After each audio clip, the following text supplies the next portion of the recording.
समस्त को praise the Lord. वास्तव में आमମାନଙ୍କର प्रभु महान परमेश्वर अटंती।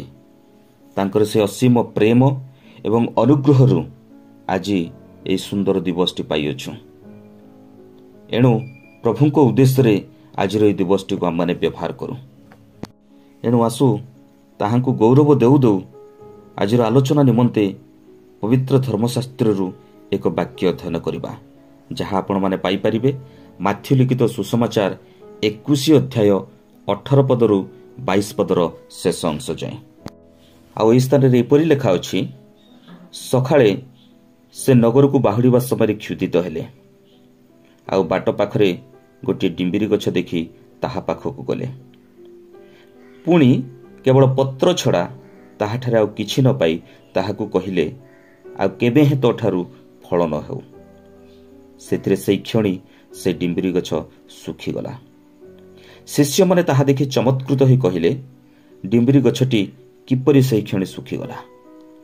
यीशु सेमानकु उत्तर देले, मो तुम्भमानकु सत्य कहुअछि, यदि तुम्भमानकर विश्वास थाए आउ तुम्भे माने संदेह न कर, तेबे ए डिंबिरी गछ प्रति जेपरि करा जाई अछि, केवल जे सेपरि करिवो ताहा नुहे, मात्र जदि ए पर्वत को सुधा तू उठी समुद्र रे जाई पड़ बोली कहिबो, ताहले ता घटिबो।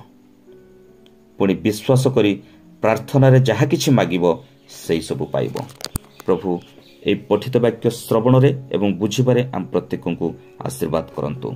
आमेन। प्रिय श्रोता बंधु, आज आलोचना निमंते जे अंशटी पाठ करियछु, से स्थान रे हमने देखुछु जे यीशु जेरुसालेम को फेरुथिबा समय क्षुदित हो पड़िछन्ति। आ पत्र रे परिपूर्ण एक डिंबुरी गछ निकट को फल आसरे जाउछन्ति। आमने समस्त जानिछु जे डिंबिरी गछर विशेषत्व पत्र बहुल होइथिले ताहा फल धारणर सूचना देइथाय। किंतु अति दुखर विषय, वृक्षटी फल धारण करि नथिला। तेणु यीशु क्षुब्ध हो वृक्षटी को अभिशाप देले। आ वृक्षटी तत्क्षणात सुखीगला। एणु आत्मिक क्षेत्र रे मु गोटे विषय कहबा पई चाहे जे छलनापूर्ण जीवन ईश्वर दृष्टि रे ग्रहणीय नुह। एणु आम्भे निज जीवन विषय सावधान हेउ। आजिर चिंतार विषय, मु सदा प्रभु को गृह रे रोपित एक फलधारी वृक्ष अटे कि? ईश्वर निकट रे विश्वास करुथिबा प्रत्येकटी आत्मा पवित्र जीवन जापन काटी आत्मा को फल धारण करंतु, यह ही ईश्वर इच्छा अटे। प्रिय मंडली, गीत संहिता 92 अध्याय 14 और 15 पदरे आमे देखू जे विश्वासी माने सबुबेली प्रभु को गृह रे रही सजीव और फलपूर्ण होइथांती। आ धार्मिक व्यक्ति जेतेबेले सरल और फलप्रद जीवन काटंती, प्रभुंकर गौरव प्रकाशित होइथाए। आम्भे माने प्रत्येक एक डिंबिरी वृक्ष सदृश अटु।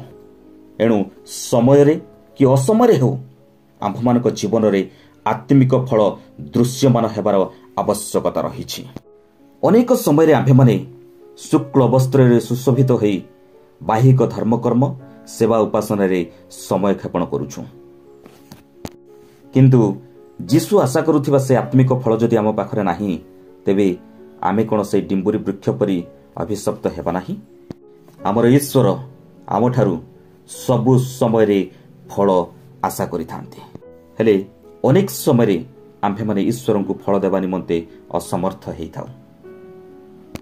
आम्भे माने भूली जाउछु जे आम्भमानक पई लंबा दौड़ी छड़ा जाइछि। से दीर्घ सहिष्णु किंतु चिर सहिष्णु नुहंती।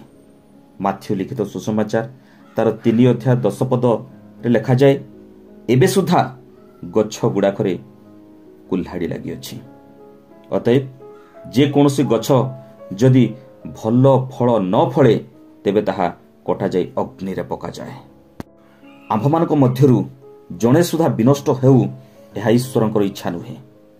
से कहंती, जदि तुम्भमानकर विश्वास थाए आउ आम्भे माने संदेह न करी विश्वासर सहित ଈଶ୍ୱରଙ୍କଠାରୁ ଶକ୍ତି ଭିକ୍ଷା କରି ଆଶ୍ଚର୍ଯ୍ୟ କାର୍ଯ୍ୟ ସାଧନ କରିବାକୁ ଯତ୍ନ କରୁ।